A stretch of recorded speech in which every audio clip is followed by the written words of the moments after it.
Hey everyone, it's Omi at Leftovers for Dinner, and today we're going to repair my creepy neighbor sweater that I got from the thrift shop.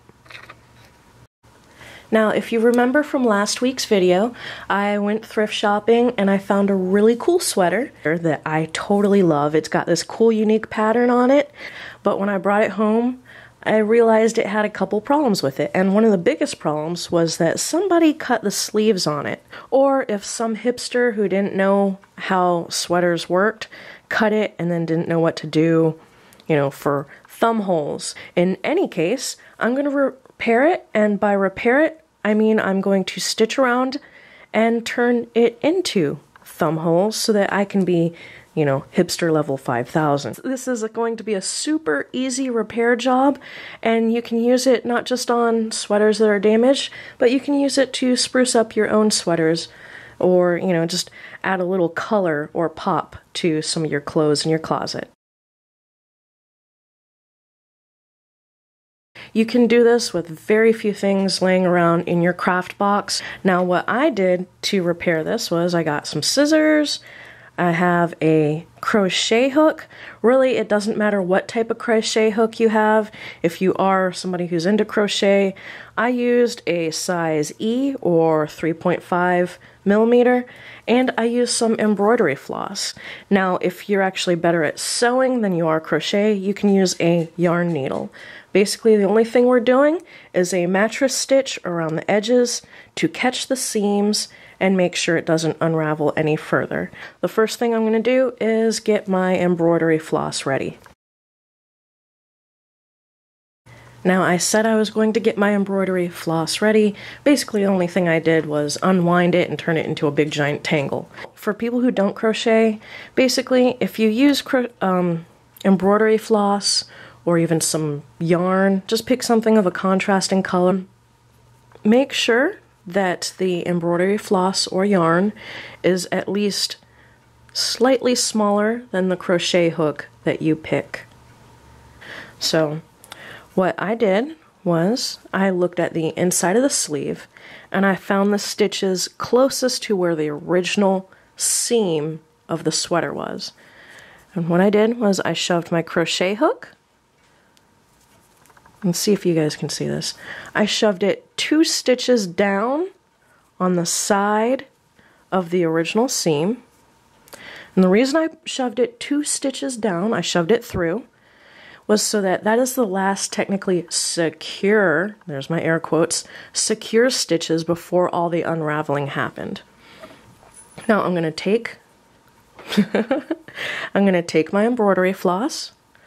I'm going to pull it through. As you can see, I have the free end and basically the end that I'm going to knot on the clean side. So I'm just going to pull that through. Okay. And now I'm actually going to loop those and then pull that. Let's go ahead and do that one more time for everybody. I found that stitch. I poked it through the sweater.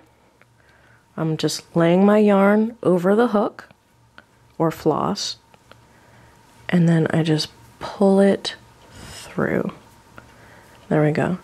Now, where the cut is, I wrap both edges of the floss or yarn over, and then I just pull through. And I pull so much that that one free end, the knot end, is now sticking out on this side.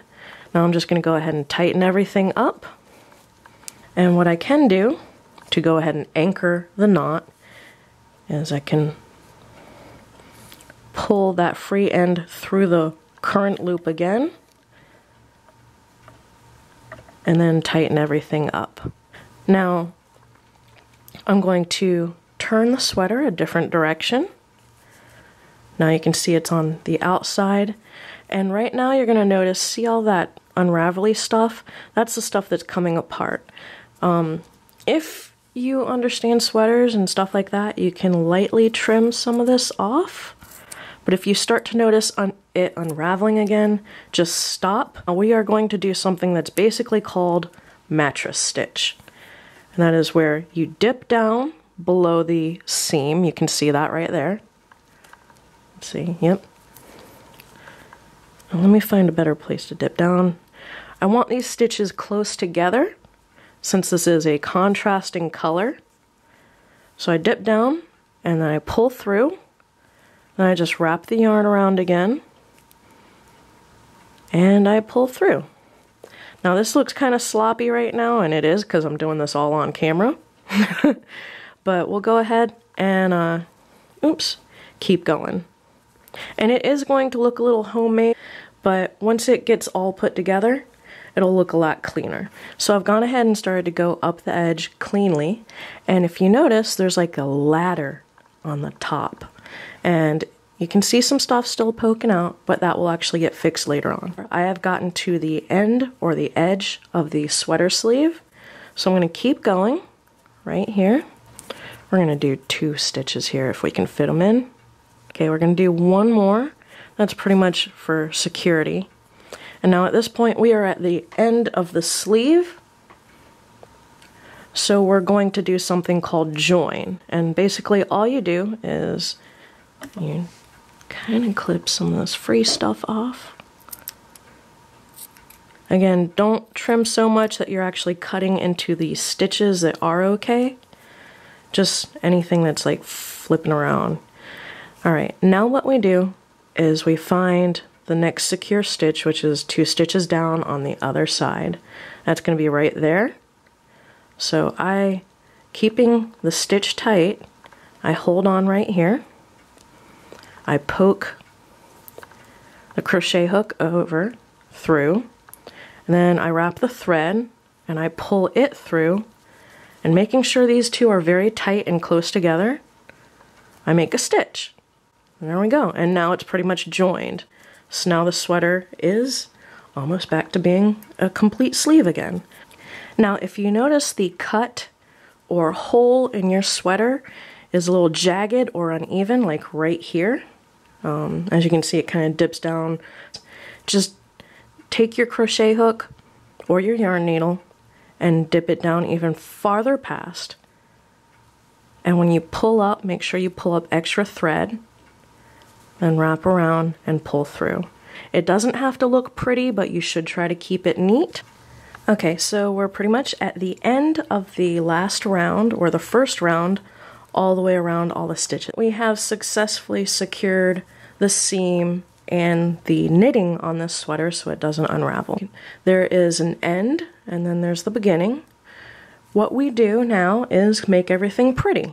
So we join the previous mattress stitches by taking this right here and sticking it in here. So find that ladder that's on the first side, and you're going to want to poke your crochet hook through that first stitch of the ladder. Okay, I pulled thread through, if you can see that. So what I do is I actually pull it through that last loop from that last stitch, and now it's joined. So then I wrap the thread or floss over the crochet hook, and I go and I pull it through once again. Now what we do is clean up. So we make it all pretty. We just go around again. And this is actually the basics of crochet. And we keep going around. This adds more color to your, DIY repair.